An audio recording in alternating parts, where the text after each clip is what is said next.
नमस्कार दर्शकों, आप देख रहे हैं कमल राष्ट्रीय। मैं हूं आपके साथ मानसी जैन। आइए नजर डालते हैं इस वक्त की हेडलाइंस पर। श्रीकांत त्यागी मामले पर अखिलेश यादव ने दिया बड़ा बयान, कहा बीजेपी पर लगाया बड़ा आरोप। ट्विन टावर ब्लास्ट पर एडवाइजरी जारी, नोएडा अथॉरिटी ने कहा कुछ दिन खिड़की रखें बंद, बुजुर्गों को दी सलाह। मंत्री नितिन अग्रवाल के औरंगजेब वाले बयान, तेज हुई सियासत। अब ओम प्रकाश राजभर बोले 90% नेता दो मुंह साफ। बलिया के बाढ़ग्रस्त क्षेत्र का निरीक्षण करने पहुंचे स्वतंत्र देव सिंह, राहत कार्यों का लिया जायजा। सोनाली फोगाट केस में एक और ड्रग्स तस्कर गिरफ्तार, अभी तक 5 आरोपी आए पुलिस की गिरफ्त में। नोएडा स्थित ग्रैंड ओमेक्स सोसाइटी में महिला से अभद्रता के आरोपी श्रीकांत त्यागी के मामले में अब बयानबाजी शुरू हो गई है। अब समाजवादी पार्टी प्रमुख अखिलेश यादव ने एक बार फिर इस मामले पर बड़ा बयान दिया है। इस दौरान सपा प्रमुख ने श्रीकांत त्यागी का जुड़ाव बीजेपी से होने का आरोप लगाया, साथ ही बीजेपी पर भी निशाना साधा। श्रीकांत त्यागी मामले पर बयान देते हुए सपा प्रमुख ने कहा, बीजेपी नेता ने जिस तरह से एक महिला के साथ अभद्रता की, ये बीजेपी के चरित्र को दर्शाता है। हालांकि बीजेपी ने त्यागी का पार्टी के साथ किसी भी तरह के जुड़ाव का खंडन कर दिया। सपा प्रमुख ने कहा, घटना के बाद वहां पहुंचने बीजेपी सांसद को यहां तक कहना पड़ा कि हमें शर्मिंदा होना पड़ रहा है कि हमारी सरकार है। उन्होंने कहा कि बीजेपी सांसद ही नहीं, उत्तर प्रदेश के स्वास्थ्य मंत्री को भी राज्य के अस्पतालों के दौरा करने के बाद ये कहना पड़ा था कि हमें शर्मिंदा होना पड़ रहा है कि यहाँ हमारी सरकार है।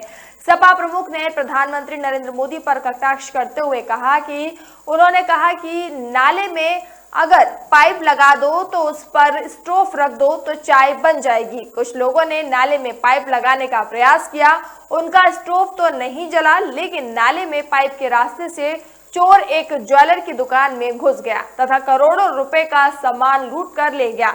यादव ने दावा किया कि बीजेपी सरकार के कार्यकाल में राज्य में चोरी, लूट, डकैती की वारदातें बढ़ी हैं। बता दें कि शनिवार को सपा प्रमुख अखिलेश यादव नोएडा के दौरे पर थे। इस दौरान उन्होंने तमाम मुद्दों पर मीडिया के सवालों का जवाब दिया।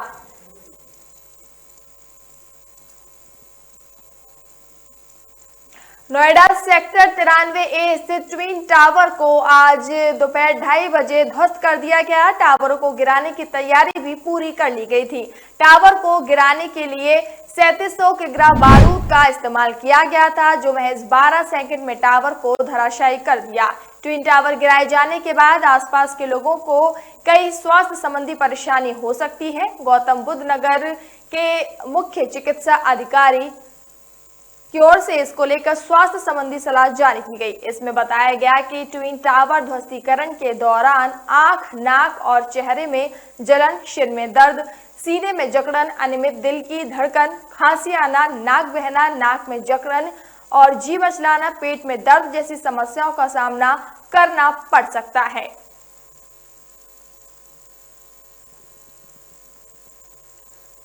उत्तर प्रदेश की राजनीति में आजकल औरंगजेब पर खूब बयानबाजी हो रही है। दरअसल ये बयानबाजी यूपी सरकार के मंत्री नितिन अग्रवाल के एक ट्वीट से शुरू हुई थी, जिसमें उन्होंने समाजवादी पार्टी प्रमुख अखिलेश यादव को तुलना औरंगजेब से कर दी थी। इस पर सपा ने ट्वीट के जरिए मंत्री को जवाब दिया था। अब इस बयानबाजी में सुबह सपा प्रमुख ओम प्रकाश राजभर की एंट्री हो गई है। औरंगजेब वाले बयान पर बोलते हुए ओपी राजभर ने कहा, इस देश के नेता जैसे ही दल छोड़ते हैं हजार बुराई बताने लगते हैं। हिम्मत रहे तो दल में रहते हुए जो कमी हो गई वह बताने का काम करे। नितिन अग्रवाल जब सपा में थे तो बीजेपी के खिलाफ बोलते थे, अब बीजेपी में हैं तो सपा के खिलाफ बोल रहे हैं। इस देश में 90% नेता दो मुंह साफ हैं।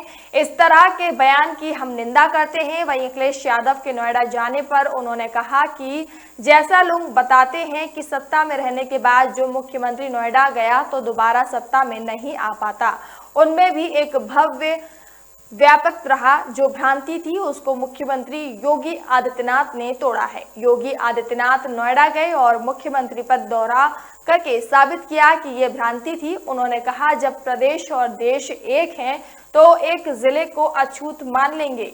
सत्ता में रहने के बाद ये चीजें आदमी की मानसिकता बताती हैं। जैसे उन्होंने बयान में दिया था, ओपी राजभर को भूत झड़वाना चाहिए। उनके जहन में नोएडा की बात रही होगी, तभी उन्होंने कहा था कि बता दें कि अखिलेश यादव उत्तर प्रदेश का मुख्यमंत्री रहते हुए कभी भी नोएडा नहीं आए थे।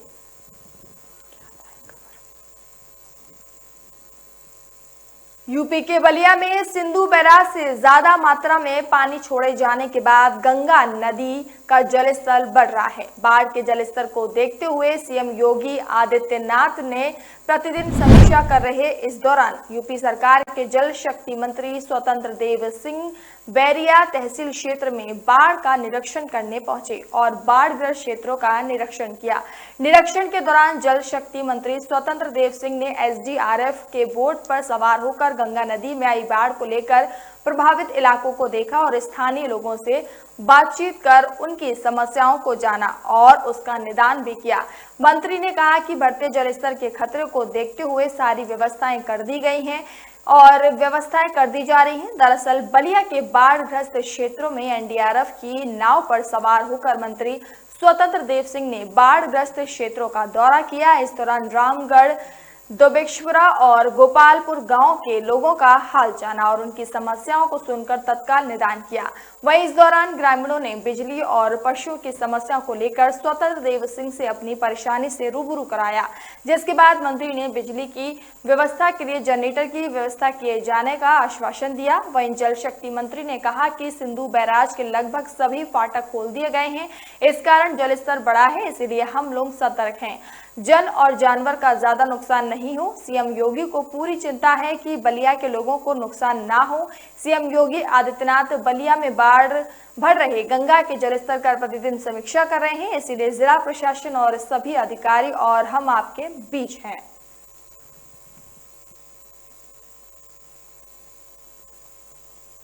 सोनाली फोगाट हत्याकांड में अंजना पुलिस ने एक और गिरफ्तारी की है। पकड़े गए ड्रग्स तस्कर की पहचान रामा माइंडरेकर के रूप में हुई है। इस मामले में अब गिरफ्तारियों की कुल संख्या 5 हो गई है। टिकटॉक की पूर्व स्टार और रियलिटी शो बिग बॉस की प्रतियोगी सोनाली फोगाट को गोवा आने के एक दिन बाद 23 अगस्त को अस्पताल में मृत घोषित कर दिया गया था। अधिकारियों ने बताया कि शनिवार की रात उत्तरी गोवा जिले की अंजना पुलिस ने ड्रग्स तस्कर रामा उर्फ रामदास मांडरेकर को एक अन्य तस्कर दत्ता प्रसाद गांव गवाकर को कथित तौर पर ड्रग्स की आपूर्ति करने के आरोप में गिरफ्तार किया है, जो पहले से ही इस मामले में हिरासत में है।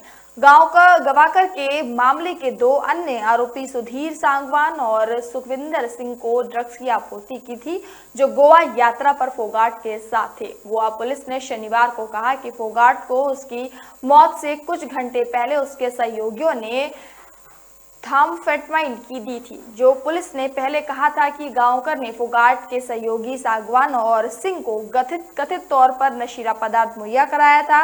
एक अन्य गिरफ्तार एडविन नून्स ने उत्तरी गोवा में कलीज रेस्तरां का मालिक है, जहां फोगाट और उसके सहयोगियों ने 12 और 23 अगस्त की मध्य रात्रि को पार्टी की थी।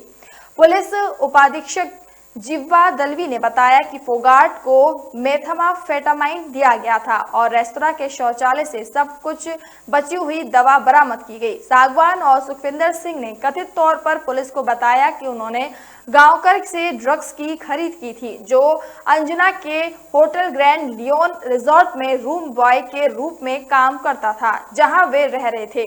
सिंह और सांगवान पर हत्या का आरोप है, जबकि नून्स और गांवकर के नार्कोटिक्स ड्रग्स एंड साइकेट्रिक सब्सटेंशन अधिकारी के अधिनियम के तहत मामला दर्ज किया गया है। शनिवार को सोशल मीडिया पर रेस्टोरेंट के सीसीटीवी फुटेज का वीडियो सामने आया था। एक वीडियो में फोगाट को सांगवान के साथ नाचते हुए देखा जाता है और बाद में उसे पानी पीने के लिए मजबूर करते हुए देखा जाता है, जिसे वह तुरंत थूक देती है। एक अन्य वीडियो में फोगाट को आरोपी द्वारा रेस्तरां से बाहर ले जाते हुए दिखाया गया है, वह लड़खड़ाती हुई और बाहर जाते समय सीढ़ियों के पास लगभग गिरती हुई दिखाई दे रही हैं। डॉक्टरों ने कहा था कि फोगाट को दिल का दौरा पड़ा था, लेकिन उसके भाई ने आरोप लगाया कि सोनाली के साथ गोवा गए सांगवान और सिंह ने उसकी मौत में भूमिका निभाई थी। स्थानीय अदालत ने शनिवार को सांगवान और सिंह को 10 दिनों की पुलिस में हिरासत में भेज दिया था।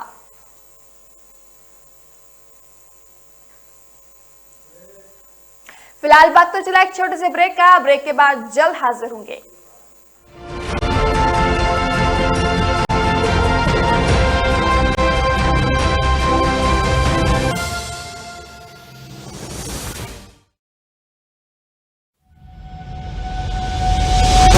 लहरों से डरकर नौका पार नहीं होती, कोशिश करने वालों की कभी हार नहीं होती।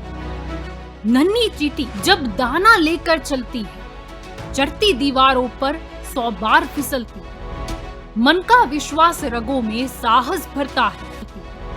चढ़कर गिरना, गिरकर चढ़ना न अखरता है। आखिर उसकी मेहनत बेकार नहीं होती, कोशिश करने वालों की कभी हार नहीं होती। डुबकी या सिंधु में गोताखोर लगाता है, जा जाकर खाली हाथ लौट कर आता है। मिलते नहीं सहज ही मोती गहरे पानी में, बढ़ता 2 गुना उत्साह इसी हैरानी में। मुट्ठी उसकी खाली हर बार नहीं होती, कोशिश करने वालों की कभी हार नहीं होती। असफलता एक चुनौती है, इसे स्वीकार करो। क्या कमी रह गई देखो और सुधार करो। जब तक न सफल हो नींद चैन को त्यागो तो, संघर्ष का मैदान छोड़कर मत भागो तो। कुछ किए बिना ही जय जयकार नहीं होती, कोशिश करने वालों की कभी हार नहीं होती। कुछ नया करो।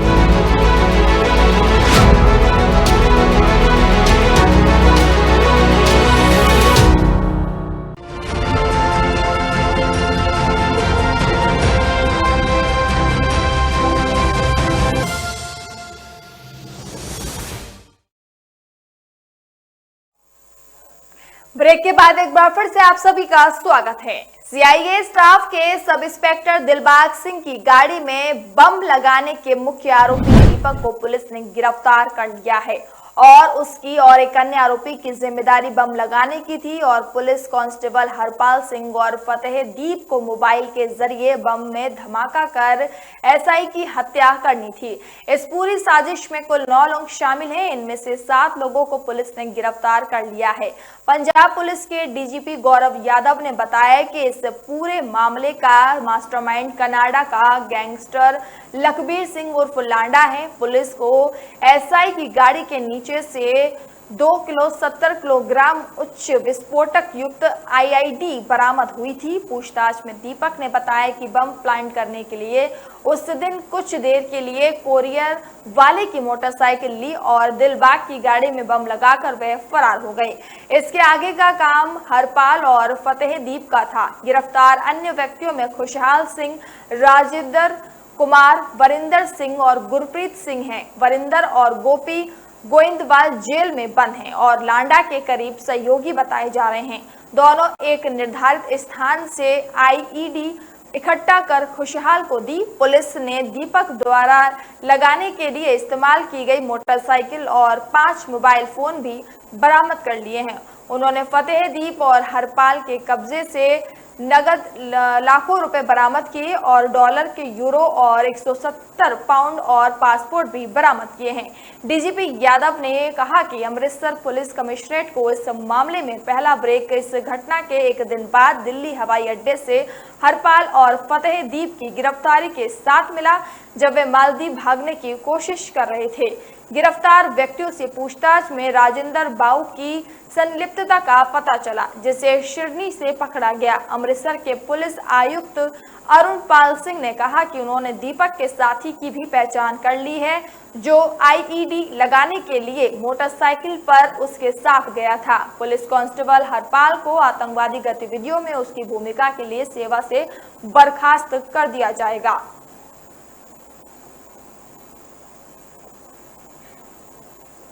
पंजाब कांग्रेस के प्रधान अमरिंदर सिंह राजा वड़िंग को कांग्रेस विधायक सुखपाल सिंह खेरा द्वारा दी गई सलाह नागवार गुजरी। प्रदेश कांग्रेस के दोनों नेताओं के बीच इससे नया विवाद खड़ा होने की आशंका बढ़ गई है।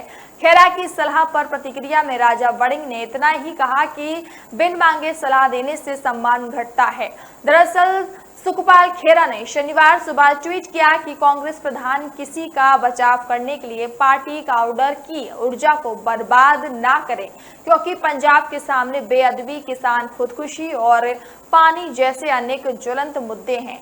खेरा ने इस ट्वीट के जरिए प्रदेश प्रधान के उस धरना प्रदर्शन पर सवाल उठाया जो पूर्व मंत्री भारत भूषण आशु की गिरफ्तारी के खिलाफ पंजाब कांग्रेस इन दिनों आप सरकार के खिलाफ लामबंद होकर कर रही है।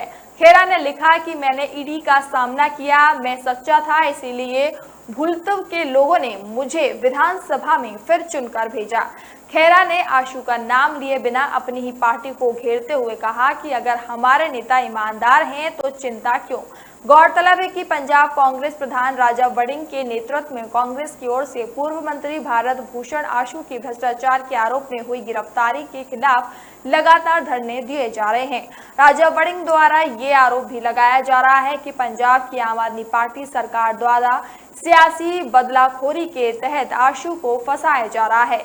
शनिवार शाम जब पत्रकारों ने राजा वड़िंग से खेरा द्वारा दी गई सलाह पर प्रतिक्रिया मांगी तो राजा वड़िंग ने इतना ही कहा कि बिना मांगे सलाह देने से सम्मान कम होता है।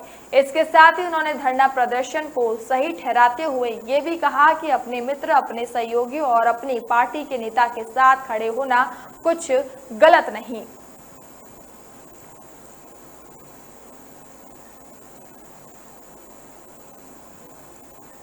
पटियाला जेल में बंद पूर्व कांग्रेसी मंत्री नवजोत सिंह सिद्धू की मुश्किलें बढ़ती नजर आ रही हैं। लुधियाना में चीफ जुडिशियल मजिस्ट्रेट ने पूर्व मंत्री भारत भूषण आशु के खिलाफ हाउस प्रोजेक्ट के CLU मामले में गबन के आरोप के एक मामले में बतौर गवाह नवजोत सिंह सिद्धू को कोर्ट में पेश होने के लिए तलब किया है। हालांकि नवजोत सिंह सिद्धू ने आने से मना कर दिया। उनके वकील की तरफ से कहा गया कि उन्हें हो सके कि इसमें ना बुलाया जा सकता है। फिलहाल सिद्धू की तरफ से अदालत में अर्जी लगाकर गवाह के तौर पर उन्हें शामिल करने का आवेदन किया गया। 4 साल पहले RTI एक्टिविस्ट कुलदीप खेरा ने गिल रोड के एक ग्रुप हाउसिंग प्रोजेक्ट के निर्माण पर सवाल खड़े करते हुए शिकायत दी थी। शिकायत के बाद तत्कालीन स्थानीय निकाय मंत्री नवजोत सिंह सिद्धू ने इस मामले की जांच DSP बलविंदर सेखो से की थी। सेखो ने रिपोर्ट तैयार की जिसे मंत्री सिद्धू के पास सबमिट कर दिया गया था। इस दौरान ही आशु व DSP के बीच फोन पर बहस हुई जिसका वीडियो वायरल हुआ था और सेखो को नगर निगम के पद से हटाकर कमांडो में तैनात कर दिया गया था। बाद में बर्खास्त DSP बलविंदर सिंह सेखो ने ग्रैंड मैनर होम्स CLA मामले की जांच से संबंधित उत्पीड़न और आपराधिक धमकी का आरोप लगाते हुए जनवरी 2020 में पूर्व कैबिनेट मंत्री भारत भूषण आशु के खिलाफ अदालत का रुख किया था। सेखो ने अदालत में पुलिस को सरकारी कर्मचारी को काम के दौरान धमकाने, बाधा डालने और जान से मारने की धमकियां देने का केस दायर किया था। इसकी सुनवाई chief judicial magistrate Sumit Makkar की अदालत में चल रही है। हाउसिंग प्रोजेक्ट में CLU मामले के दौरान पूर्व कैबिनेट मंत्री आशु पर DSP बलविंदर सिंह सेखो को धमकाने का आरोप है।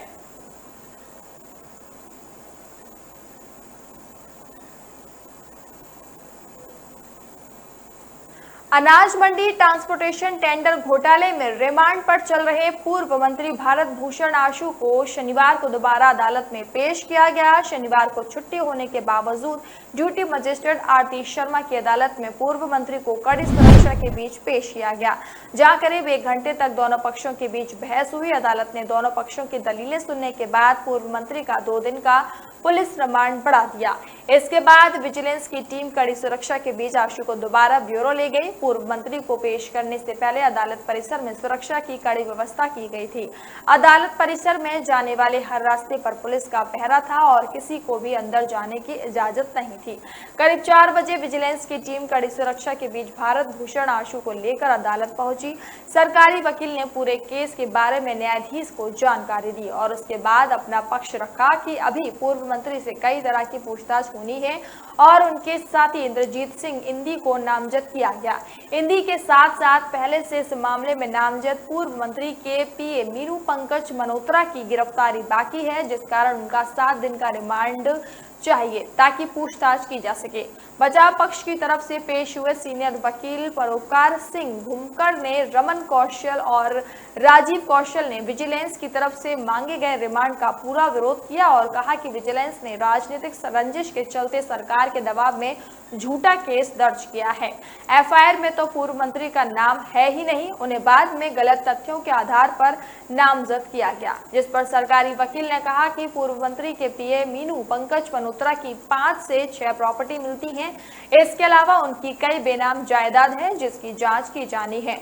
भारत भूषण आशु को मीनू पंकज मल्होत्रा और इंद्रजीत इंदी के बारे में भी पूछताछ की जानी है। इसके अलावा ये भी पता चला कि पूर्व मंत्री ने अपने कुछ साथियों के साथ मिल विदेशों में भी इन्वेस्ट किया। बचाव पक्ष के वकीलों ने कहा कि मीनू पंकज मल्होत्रा और इंद्रजीत इंदी में से कोई आशु का पीए नहीं है, उनका आशु से कोई संबंध नहीं। इस दौरान विजिलेंस ने आशु के विदेश जाने की भी आशंका जताई तो बचाव पक्ष के वकीलों ने कहा कि अगर उन्हें किसी तरह का कोई शक है तो वे आशु का पासपोर्ट जमा करवा देंगे, जिसके बाद अदालत ने आदेश जारी किया कि अगर आशु का पासपोर्ट है तो उसे जमा करवाया जाए।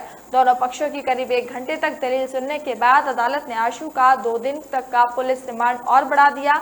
अब विजिलेंस की टीम सोमवार को आशु को दोबारा अदालत में पेश करेगी।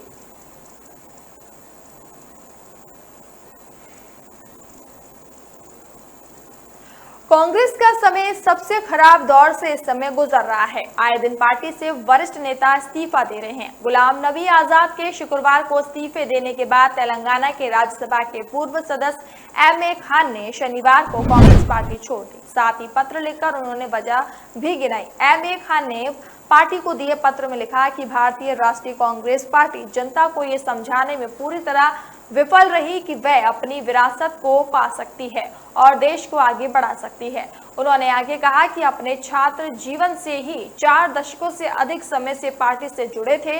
इस दौरान उन्होंने राहुल गांधी पर भी हमला बोला।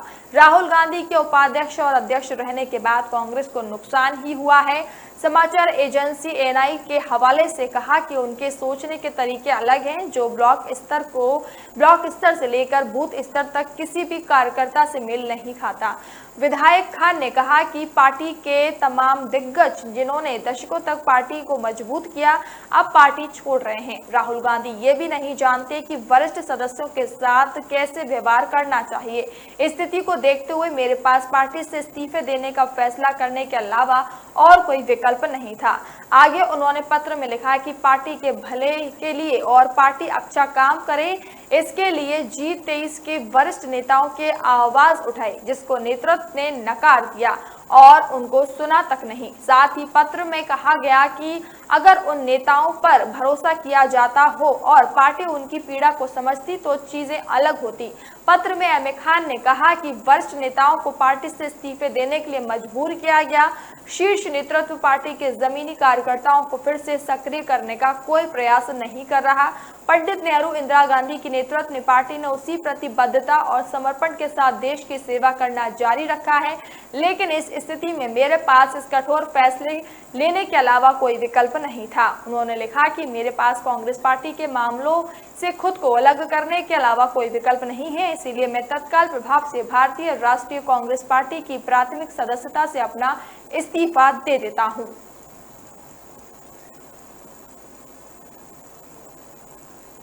फिलहाल वक्त तो चला एक छोटे से ब्रेक का। ब्रेक के बाद जल्द हाजिर होंगे।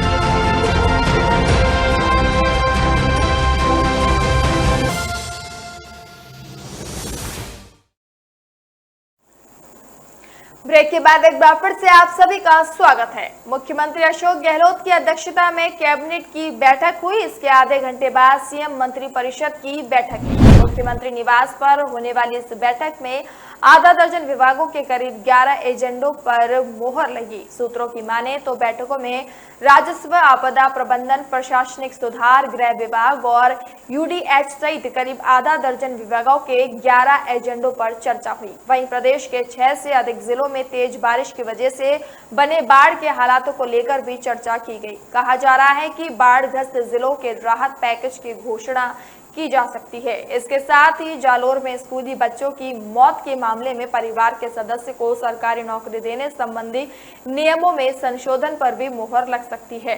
एसटी/एससी वर्ग के ओर से लगातार सरकार पर बढ़ रहे दबाव को देखते हुए ये फैसला लिया जा सकता है।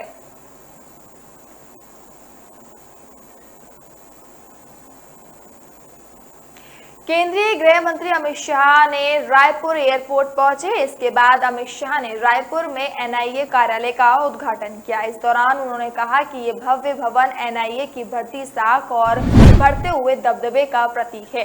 एनआईए की स्थापना को ज्यादा समय नहीं हुआ है। एनआईए ने अल्पकाल में ही पूरे विश्व में उत्तम कार्य की मान्यता प्राप्त की। केंद्रीय गृह मंत्री ने कहा कि नरेंद्र मोदी सरकार ने आतंकवाद के प्रति अपनी जीरो टॉलरेंस की नीति के अनुरूप एनआईए और आतंकवाद विरोधी कानून जैसी जांच एजेंसियों को मजबूत करने के लिए सभी प्रयास किए हैं।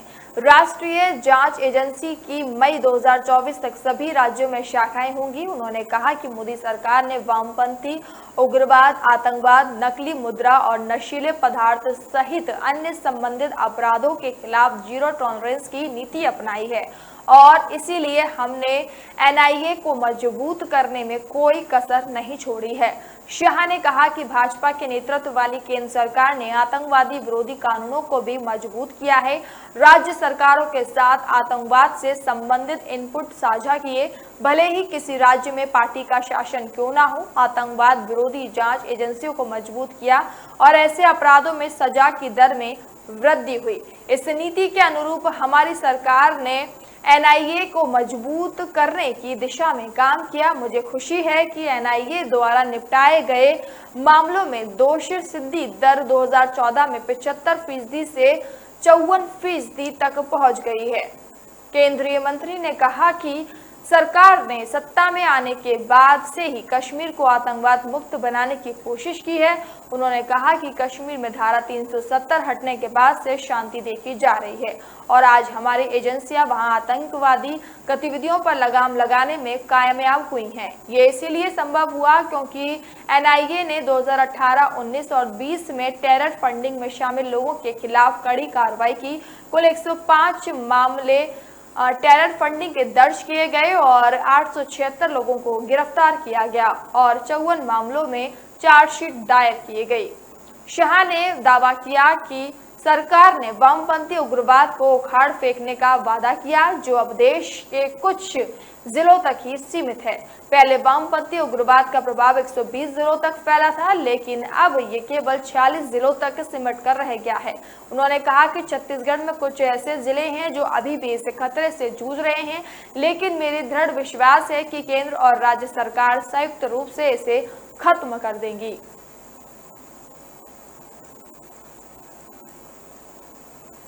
रक्षा मंत्री और लखनऊ के सांसद राजनाथ सिंह ने बुद्धेश्वर महादेव मंदिर में भगवान परशुराम की भव्य प्रतिमा का अनावरण किया। इस मौके पर राजनाथ सिंह ने कहा कि भगवान परशुराम के पास फरसा भी है और साथ ही धनुष भी है।